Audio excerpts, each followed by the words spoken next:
La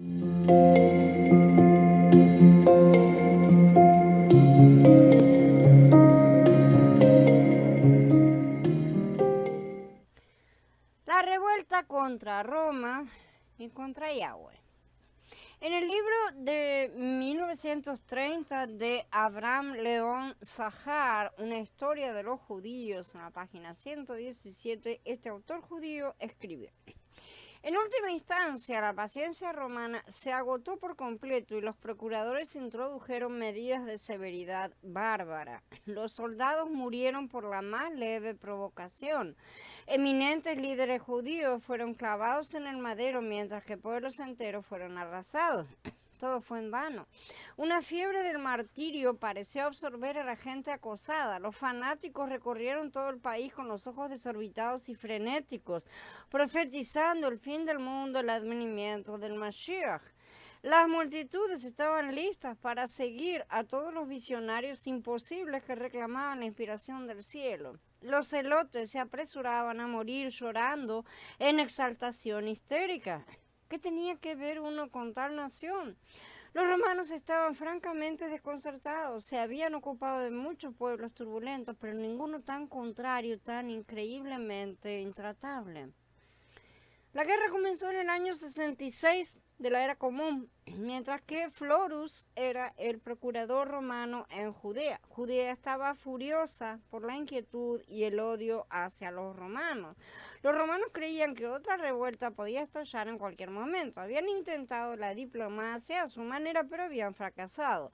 Ahora le ordenaron a Florus que fuera firme e incluso despiadado si era necesario.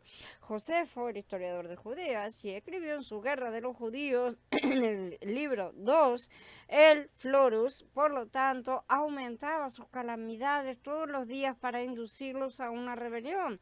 Al mismo tiempo, comenzó la guerra en el año 12 del reinado de Nerón y los 17 del reinado de Agripa en el mes de Artemisius o Hiar. En nuestra forma moderna de hacer cuentas, el comienzo de la guerra ocurrió en la primavera del 66 de la Era Común. Si leemos la historia a través de los ojos de Elohim, vemos que la historia es simplemente una profecía cumplida. Por lo tanto, sin un cierto conocimiento de la historia, uno no puede entender realmente lo que los profetas predijeron por la inspiración de Elohim. Quienes no conocen la historia están condenados a repetir todos sus errores. En el caso de Judá, en el primer siglo, se habían ellos olvidado de las leyes de la tribulación y no creían en el mensaje de Yirmeyá. Olvidaron la razón del yugo de hierro de Babel, por lo que fueron condenados a volver a su pesado juicio. Yahweh pretendía juzgar a Jerusalén y al pueblo por su religión hipócrita, como lo dijo Yeshayá, que habían demostrado plenamente por el rechazo de sus líderes de Yahanan, el inmersor, y de Yeshua mismo. Yahanan había sido ejecutado y Yeshua había sido clavado en el madero en Pesaj. Ahora, sus 40 años de gracia estaban llegando a su fin en el 70 de la Era Común. Elohim se movió en el corazón de Roma para nombrar a Florus sobre Jerusalén, sabiendo que su política basada en el miedo solo provocaría la rebelión judía y que la rebelión provocaría una respuesta de Roma en el juicio final. Florus no sabía que él era solo un peón en las manos de Elohim, porque no podía ver el cuadro más grande. Lo mismo sucedió con la gente de Judea. Alrededor de ese tiempo, una banda de extremistas judíos llamados Sicari, donde viene nuestra palabra sicarios, sí, que son asesinos judíos, fueron expulsados de Jerusalén, donde causaron muchos estragos. Se las arreglaron para tomar la fortaleza de Masada con sigilo y para matar a los soldados romanos que estaban allí, después de que los sicarios les prometieron perdonarles la vida si se rendían. Josefo dice, y así fueron asesinados bárbaramente todos estos hombres a excepción de Metilio, que se salvó solo porque aceptó convertirse en judío.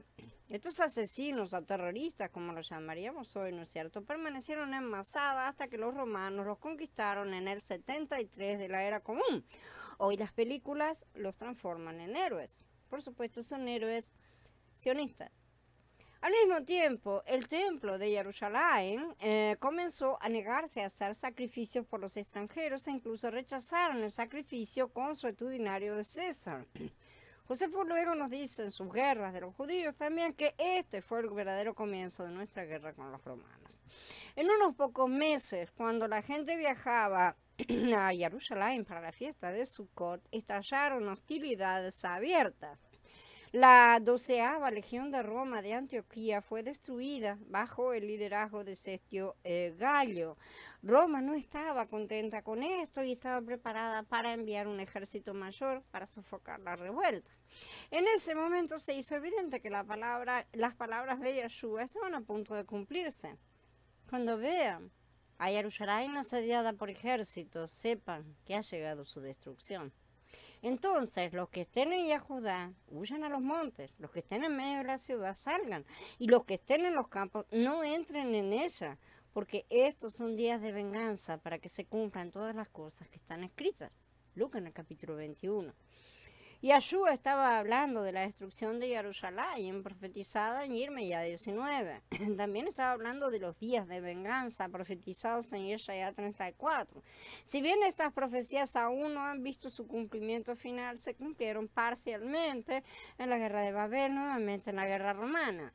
La destrucción de esta 12ª Legión de Roma fue el acto final que selló el destino de Jerusalén.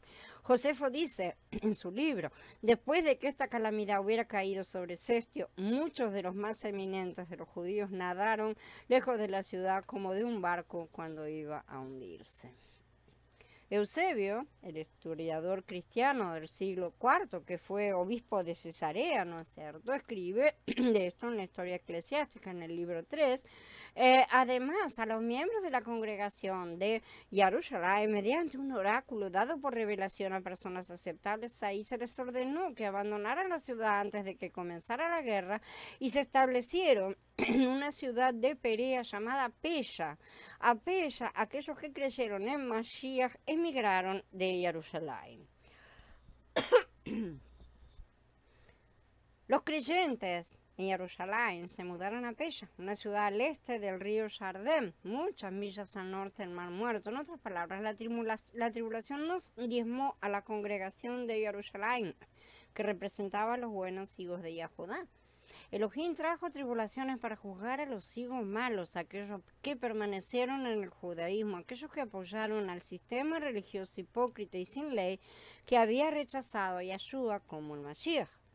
Roma rodeó a Jerusalén en la mañana de Pesaj en el año 70 de la era común. El asedio duró hasta agosto, cuando el templo fue destruido del 10, el mismo día en que los babilonios quemaron el primer templo, muchos siglos antes, en el 586 antes de la era común.